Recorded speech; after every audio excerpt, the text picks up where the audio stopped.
Perkenalkan, nama saya Gede Sastandra Mayasa dengan NIM 19095116124. Saya merupakan mahasiswa Fakultas Kedokteran Hewan Universitas Udayana.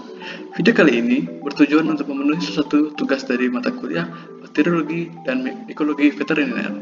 Materi saya kali ini membahas tentang pewarnaan bakteri yang diampu oleh Dr. Hewan Putu Henry Waisa Sudipa MSc.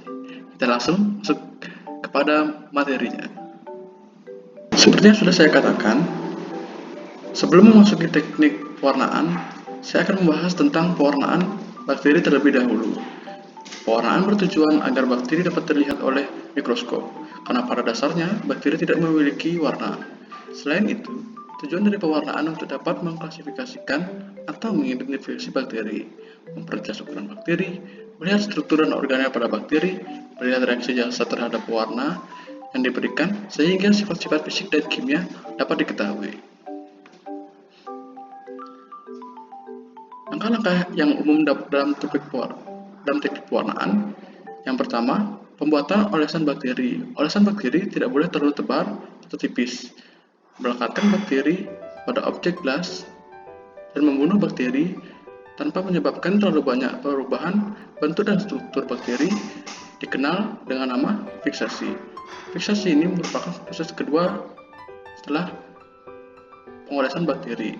Dapat dilakukan dengan cara pemanasan atau dengan aplikasi bahan kimia seperti sabun, formalin, fenol. Fiksasi yang banyak dilakukan biasanya itu adalah pemanasan. Yang ketiga, mengaplikasikan zat warna. Ini kita banyak mengetahui warnaan negatif pada bidang fotografi, di mana area yang paling terang akan tampak gelap dan area yang gelap akan tampak terang. Sama seperti hal tersebut, bakteri diwarnai dengan pewarnaan negatif, yang akan mengubah latar belakang menjadi gelap, sehingga bakteri dapat terlihat transparan. Tentunya, pewarnaan yang akan digunakan berwarna hitam seperti nigrosin dan dry India ink. Alasan dari bakteri tidak terang karena dalam kondisi pH mendekati netral, dinding sel bakteri cenderung bermuatan negatif, dan senyawa pewarna juga bermuatan yang sama sehingga akan ditolak oleh dinding sel. Di sini akan saya contohkan dengan pewarna. Siapkan objek gelas, biarkan dengan jarum ose. Sebelum itu, selalu ingat untuk mensterilkan objek gelas dan ose sebelum ataupun setelah dipakai dengan cara pemanasan ataupun dapat juga dilakukan dengan alkohol. Dengan menggunakan jarum, ambil sedikit biarkan ose dan taruh di atas permukaan objek gelas. Lalu, teteskan satu tetes cairan nigrosin pada pinggir ujung kaca objek dan suspensikan pada permukaan kaca. Ratakan suspensi bakteri dalam nigrosin pada permukaan kaca objek ini dengan menggunakan kaca objek lain. Biarkan kering pada suhu kamar dan amati dengan mikroskop. Pembesaran lensa objektif 1 kali. Dan pakai minyak imersi. Berikut adalah contoh dari pewarnaan negatif yang diamati di bawah mikroskop. Ini dinding sel bakteri yang bermuatan negatif. Pewarnaan positif dibagi menjadi dua teknik lagi, yaitu pewarnaan sederhana dan pewarnaan diferensial. Pewarnaan sederhana sesuai namanya menggunakan hanya satu macam zat warna, yang tujuannya adalah untuk melihat morfologi dan susunan sel bakteri. Zat warna yang paling banyak digunakan adalah methylene blue, kristal violet, karbon fusin, dan safranin. Karbon fusin biasanya digunakan untuk pemeriksaan Campylobacter, dysentery pada babi. Methylene blue digunakan untuk pemeriksaan Bacillus anthracis. Langkah-langkah pewarnaan sederhana ini yaitu setelah bakteri dilakukan hapusan dan juga difiksasi, diwarnai dengan zat warna methylene blue atau kristal violet atau karbon fusin atau safranin, kira-kira selama 5 menit.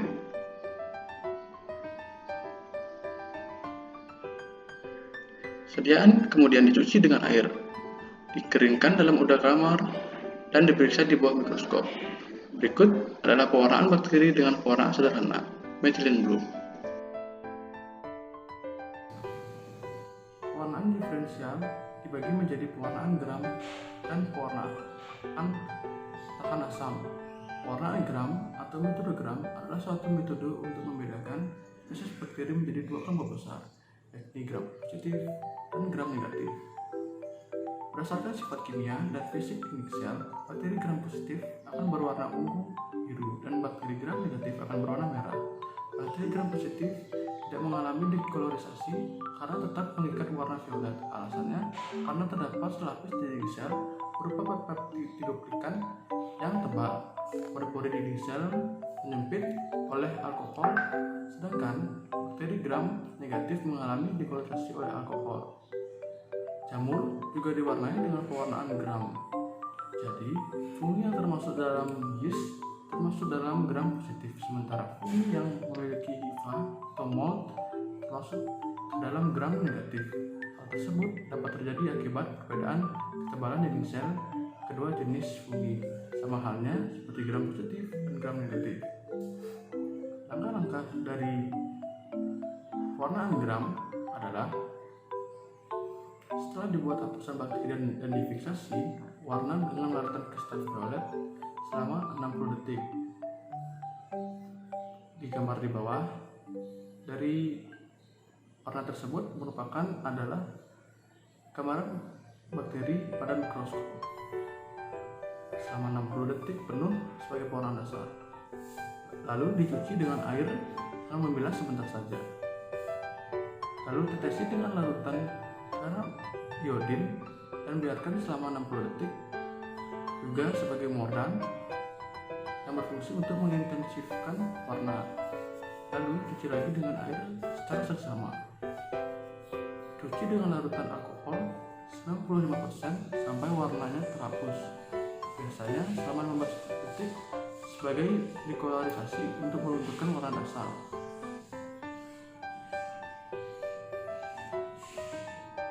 Seperti ini. Lalu kembali cuci dengan air secara sama. Warnai dengan safranin selama 60 detik sebagai contrasting untuk mewarnai warna yang hilang dari alkohol tadi. Bakteri gram negatif akan terwarnai merah karena sebelumnya terdekolorisasi oleh alkohol. Kemudian cuci lagi dengan air dengan membilas sebentar saja dan buang kelebihan air dengan menggunakan kertas hisap tanpa menggosok sediaan. Berikut merupakan contoh dari bakteri gram positif dan negatif. Gram positif berbentuk sphere atau bulat, sedangkan gram negatif berbentuk rod shape. Masih kepada pewarnaan positif, pada bagian pewarnaan tahan asam. Pewarnaan ini ditunjukkan terhadap bakteri yang mengandung lemak dalam konsentrasi tinggi sehingga sukar menyerap zat warna. Namun jika bakteri ini diberi zat warna khusus, misalnya karbofluksin, melalui proses pemanasan, maka akan menyerap zat warna dan akan tahan tanpa mampu dilunturkan oleh peluntur yang kuat sekalipun seperti alkohol asam. Karena itu, bakteri ini disebut bakteri tahan asam, seperti Mycobacterium bovis, Nicandia meningitidis. Bakteri tahan asam atau acid fast bakteria akan berwarna merah, dan bakteri tidak tahan asam akan berwarna biru. Langkah-langkah dari pewarnaan ini adalah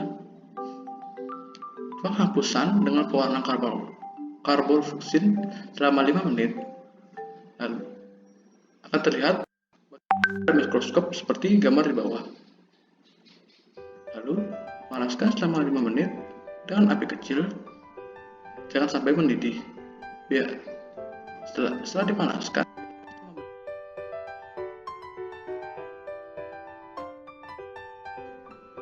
lanjut kepada dekolorisasi dengan acid fast decolorizer S033 yang terdiri dari asam hidroklorida pekat dan etil alkohol 95% selama 15-20 detik atau sampai latar belakang olesan berwarna merah muda pucat.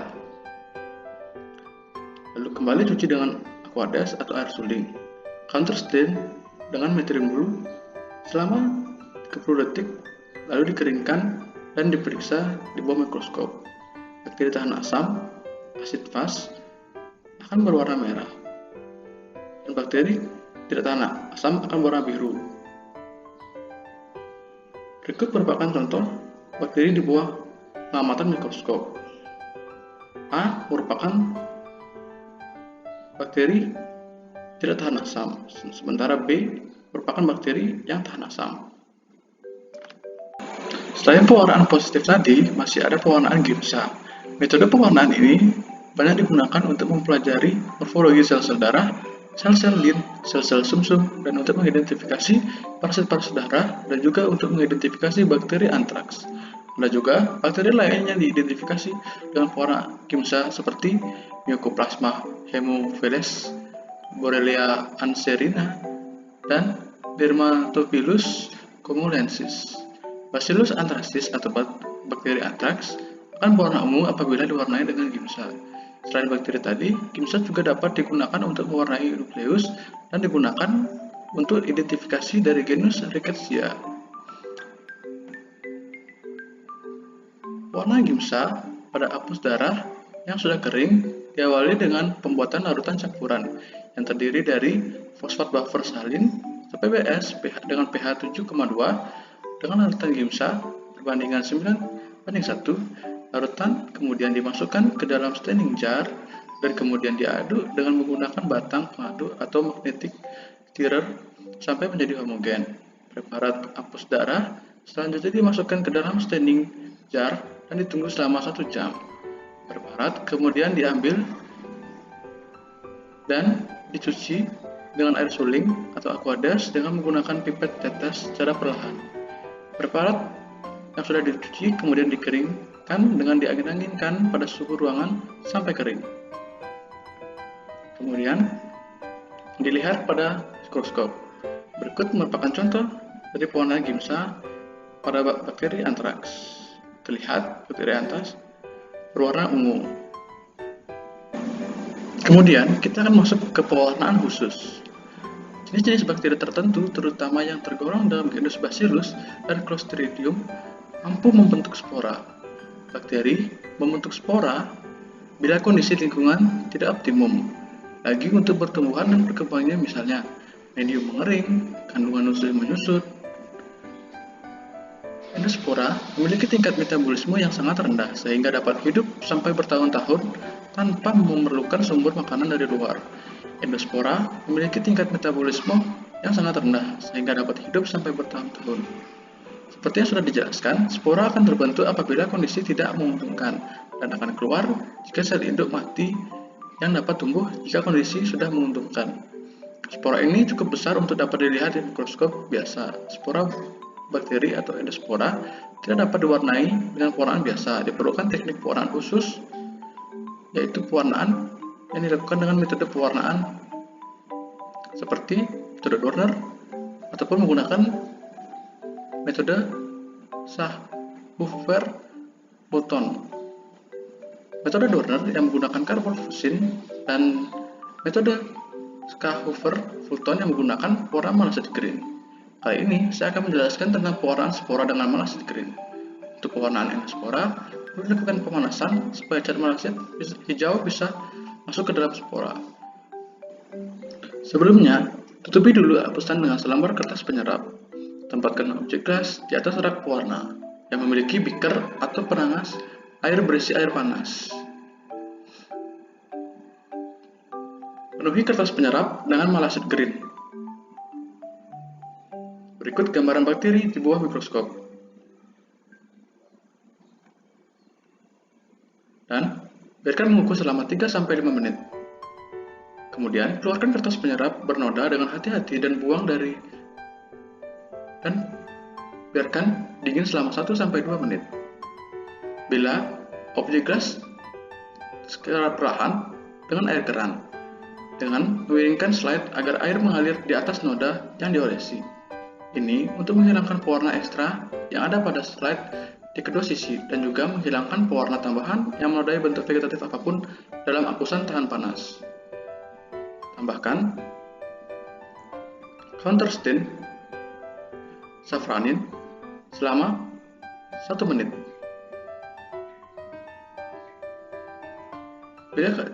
Kemudian bilas kaca objek dengan air di kedua sisi untuk menghilangkan reagen safranin. Pastikan bagian bawah slide kering sebelum meletakkan di atas punggung mikroskop untuk dilihat dengan lensa terciptanya imersi.